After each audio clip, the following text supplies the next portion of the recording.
देश में इस वक्त चुनाव का खुमार नेताओं के सर चढ़कर बोल रहा है। हर पार्टी नेता सब अपनी राजनीतिक गोटियां सेट करने में लगे हैं। कोई जनता को आरक्षण के झांसे में लेना चाहता है तो कोई फ्री की रेवड़ियां बांटकर कुर्सी पर काबिज होना चाहता है। देश में अगर सबसे ज्यादा रेवड़ियां बांटने की बात की जाए तो पहले नंबर पर आम आदमी पार्टी विराजमान है और अब उनके पीछे पीछे बड़ी ही तेजी से कांग्रेस पार्टी भी चल पड़ी है, क्योंकि हिमाचल और कर्नाटक में देश ने देखा है कैसे फ्री की रेवड़ियां बांट दी गई और अब उन वादों को पूरा करने के लिए ही पैसा नहीं है, विकास तो दूर की कौड़ी है। ठीक वैसे ही राजस्थान की गहलोत सरकार ने ट्रेंड बदलने के लिए आरक्षण की बिसात बिछाई है, लेकिन वो इस बिसात में बीजेपी को फंसा पाएगी या फिर खुद फंस जाएगी। आज इसी पर बात करेंगे।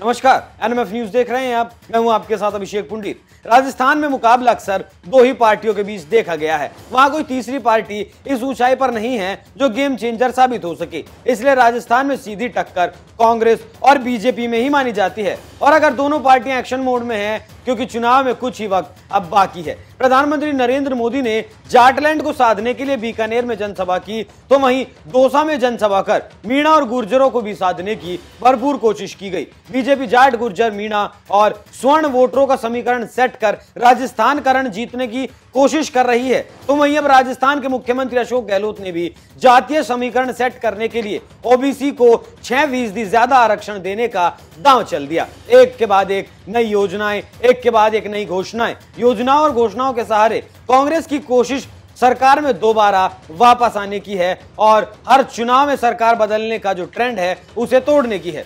अशोक गहलोत ने इसके लिए अब एक सबसे बड़ा दांव चल दिया है। गहलोत ने अब अपने तर्कस से ओबीसी आरक्षण का तीर चला है। सीएम गहलोत ने ट्वीट कर कहा है कि 21% ओबीसी आरक्षण के साथ 6% अतिरिक्त कोटा की व्यवस्था की जाएगी, जिसका लाभ वर्ग की अति पिछड़ी जातियों को मिलना है। ओबीसी वर्ग की अति पिछड़ी जातियों की पहचान के लिए ओबीसी आयोग सर्वे कराएगा और समयबद्ध तरीके से अपनी रिपोर्ट देगा। मतलब अभी तक ये फाइनल नहीं है कि ये आरक्षण किन जातियों को मिलेगा। पहले आप एक बार मुख्यमंत्री अशोक गहलोत को सुनिए, उसके बाद इसके पीछे की कहानी बताऊंगा।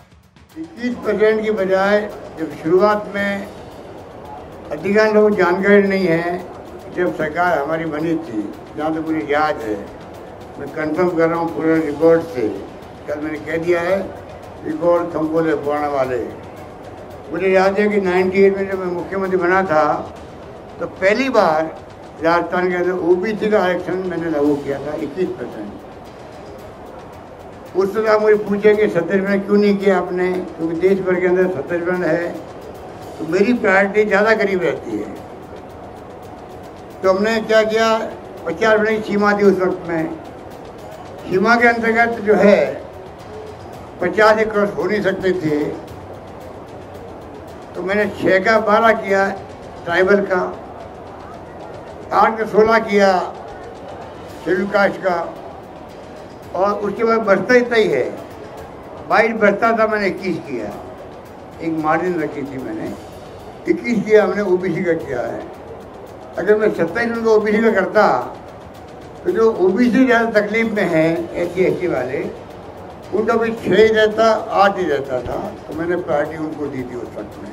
ये तमाम फैसले मैंने खुद ने किए उस वक्त में, वही मेरी थीम आज भी है। इसलिए हमने कहा जो ओबीसी के अंदर जो पिछड़ी जाती हैं, अति पिछड़ी जाती हैं, उनका अलग सर्वे हो। और उनके लिए मैंने कहा कि 27 में करना ही था। जब लोकसभा के अंदर कानून पास हो गया 10% EBC का, पहले 50 का राइडर था, सुप्रीम कोर्ट का राइडर था, फिर भी भारत सरकार ने 10% जो मेरी मांग थी वो जमाने के अंदर 98 के जब मैं मुख्यमंत्री था तब मैंने पहली बार हिंदुस्तान में आवाज़ उठाई थी कि आर्थिक रूप से कमजोर लोगों को भी 14% आरक्षण मिले। और वाजपेयी जी थे प्रधानमंत्री उस वक्त में, तब मैंने उनको लिख के भेजा था उस जमाने के अंदर। आज 25 साल लगे उस बात को, 25 पुरानी मांग, लगभग 25 साल हो गए इस बात को। वो मांग बाद में कई बार कमीशन बने, क्योंकि मनमोहन सिंह जी ने बनाए थे, वाजपेयी जी ने बनाए थे, और बाद में वो आगे बढ़ नहीं पाई थी। अब जाके 10% मिला है, तो हमारी मांग ओरिजिनल थी, वो मेरी मांग थी। तो जब 10% मिल गया है, उस पर सुप्रीम कोर्ट ने मोहर लगा दी है 10% पे, ठीक है। इसका मतलब हुआ है कि जो सुप्रीम कोर्ट ने पहले 50% राइडर लगा रखा था वो ख़त्म कर दिया उन्होंने खुद ने लोकसभा के कानून बनने के बाद में। अब वो सीमा रही नहीं 50% वाली। इधर राजस्थान में एमपीसी वाला मामला चला, उसको हमने असेंबली में पास कर दिया, वो एमपीसी को मिल रहा है। 50% सीमा जो ख़त्म हो गई है, तब मैंने कहा क्यों नहीं हम लोग जो है, वैसे तो 44-45% है ओबीसी वाले लोग राजस्थान में नहीं, देश भर के अंदर 45 है, कहीं 48% है, कोई 58% है, कहीं 52% है।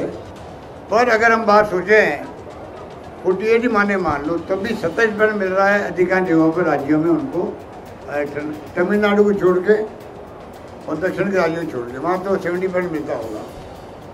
अभी हमने कहा है कि जब अगर मान लो राइडर ख़त्म हो गया है, सुप्रीम कोर्ट की मोहर लग गई है, अब इनको न्याय मिलना चाहिए। तब मैंने कहा कि हम 21 से 27 में लाएंगे ओबीसी को। 6% जो होगा वो जो ओबीसी कम्युनिटी में जो ज़्यादा पिछड़े होंगे उनको हम अलग से आरक्षण देंगे। गहलोत का यह फैसला ऐसे वक्त में आया है जब चुनाव में बहुत कम वक्त बचा है, तो जाहिर सी बात है कि एक चुनावी एजेंडा है और बीजेपी ने जो जाट, गुज्जर, मीणा और स्वर्णों का समीकरण बनाया है, ये उसकी काट के तौर पर तैयार किया गया है। गहलोत ने जो दांव चला है वो बीजेपी का गेम बिगाड़ने के लिए चला है। गहलोत खुद भी ओबीसी समुदाय से आते हैं।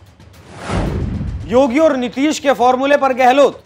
राजस्थान का सरकार बदलने वाला ट्रेंड तोड़ने के लिए गहलोत अब बिहार के मुख्यमंत्री नीतीश कुमार और यूपी के सीएम योगी आदित्यनाथ के फॉर्मूले पर बढ़ते नजर आ रहे हैं। जैसे बिहार में ओबीसी वोट पर एक समय लालू यादव की पार्टी राष्ट्रीय जनता दल की पकड़ मजबूत मानी जाती थी। बिहार में लंबे लालू राज के लिए जानकारी से श्रेय देते हैं नीतीश कुमार ने पिछड़ा वर्ग को 2 भागों में विभाजित कर एक नया वोट बैंक अपने लिए सेट कर लिया, पिछड़ा और अति पिछड़ा। नीतीश ने बिहार में जातिगत सर्वे भी शुरू करवा दिया। इसी तरह 2022 के विधानसभा चुनाव से पहले यूपी सरकार ने भी ओबीसी रिजर्वेशन के लिए 3 श्रेणियां बनाने पर चर्चा की थी। राजस्थान में अति पिछड़ा के लिए इससे पहले ही 5% आरक्षण का प्रावधान है। ऐसे में गहलोत भी अब बिहार और यूपी के मुख्यमंत्रियों के फॉर्मूले पर आगे बढ़ते नजर आ रहे हैं। ओबीसी आयोग की सर्वे रिपोर्ट के आधार पर कुछ जातियों को चिन्हित कर उन्हें 6% आरक्षण का वादा कर गहलोत ने ओबीसी की पुरानी मांग पूरी कर तीसरी कैटेगरी बनाने के संकेत दे दिए हैं।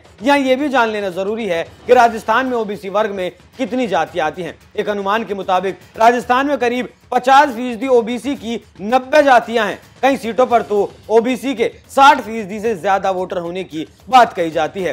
तो ऐसे में 200 सीटों वाले राजस्थान में 100 सीटें ऐसी हैं जहां ओबीसी वोटर हार और जीत तय करते हैं। राजस्थान में बहुमत का आंकड़ा 101 है। तो ऐसे में अगर गहलोत ओबीसी को साथ लेते हैं तो फिर बीजेपी का जो सपना है सरकार बनाने का वो चकनाचूर हो सकता है, जबकि 59 सीटें एससी और एसटी के लिए आरक्षित हैं। तो ऐसे में अगर गहलोत का दांव चल जाता है तो बीजेपी के लिए बहुत मुश्किल का काम होगा, क्योंकि 60 सीटें तो उसे वैसे ही मिल जाएंगी, बाकी बची 41 सीटें वो जीतना गहलोत के लिए कोई बहुत मुश्किल काम नहीं होगा। और इन सीटों पर भी ओबीसी ही गेम चेंजर भी साबित होती है। अब यहाँ ये भी जान लेना जरूरी है कि क्या गहलोत का ये दांव चलेगा या फिर नहीं, क्योंकि गहलोत का यह फैसला सिर्फ एक चुनावी बिसात को बिछाने के लिए एक गोटी सेट करना मात्र है। जनता इस बात को समझती है। दूसरी बात, अभी तक ये साफ नहीं हो पाया है कि अगर ये लाभ मिलता है तो किन जातियों को ये लाभ मिलने वाला है, और जनता इस भ्रम में फंसती है फिर या फिर नहीं। ये दांव गहलोत की जादूगरी को सूट करता है